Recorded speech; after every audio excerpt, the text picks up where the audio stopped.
मोना शादी से पहले एक सरकारी अस्पताल में नर्स की जॉब करती थी। उसका एक फैमिली फ्रेंड था जिसका नाम राजन था। वह मोना के दूर के रिश्ते से कजिन लगता था। मोना शुरू से ही उसके टच में रही थी।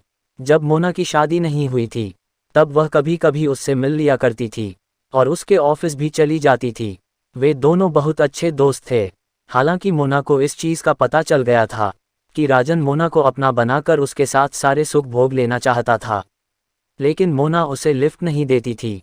फिर कुछ समय बाद मोना की शादी हो गई तो वह अपने ससुराल चली गई, लेकिन मोना राजन से जुड़ी रही और उससे अक्सर बात कर लिया करती थी। एक दिन मोना को पता चला कि राजन उसके फैमिली फंक्शन में उसके शहर आ रहा है। क्योंकि वह मोना के परिवार से जुड़ा हुआ था तो उसे भी मोना के घर पर होने वाले फंक्शन में आने को इनवाइट किया गया था। राजन ने मोना को बताया कि मैं बनारस आ रहा हूँ। यह सुनकर मोना बहुत खुश हुई। मोना ने सोचा, चलो अब मैं राजन से भी मिल लूँगी, और मुझे उसको कुछ बताना भी था। इस बार मोना को पता नहीं क्यों लग रहा था कि राजन उसके लिए ठीक रहेगा। अब मोना उससे खुलकर बात करना चाहती थी क्योंकि उसके पति में दम नहीं था। अगले दिन मोना घर के होने वाले शादी के फंक्शन में गई। इत्तेफाक से उस शादी में उसका पति साथ नहीं गया था। शायद उसे अपने दोस्तों के साथ दारू पीने जाना था। अब मोना को पूरा मौका मिलने वाला था कि वह राजन के साथ खुलकर बात करें। मोना खूब खुशी मन से शादी समारोह में पहुंच गई। वहां जाने के बाद मोना सभी से मिली। राजन अपने दो भाइयों के साथ आया हुआ था। मोना राजन के पास गई और उसने राजन से हाथ मिलाया। उन दोनों ने हाय हेलो किया। राजन से मिलते ही अचानक से मोना को पता नहीं क्या हो गया।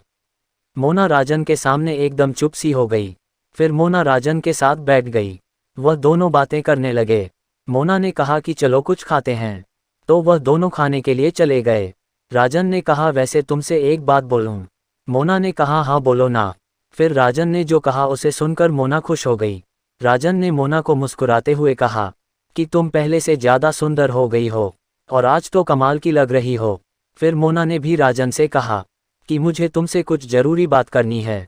राजन ने मोना का हाथ पकड़ते हुए कहा, बोलो क्या बात है? मोना ने कहा, यह ऐसी बात है जो यहाँ नहीं बताई जा सकती। मुझे तुमसे अकेले में बहुत ज़रूरी बात करनी है। राजन ने कहा, अच्छा ऐसी बात है तो चलो कार में बैठकर बात करते हैं। मोना ने कहा, ठीक है चलो। फिर मोना राजन के पीछे पीछे जाने लगी।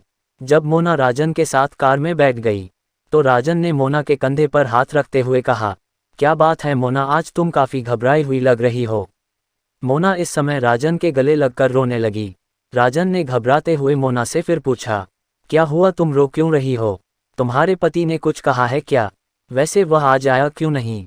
फिर मोना ने जो कहा उसे सुनकर राजन दंग रह गया।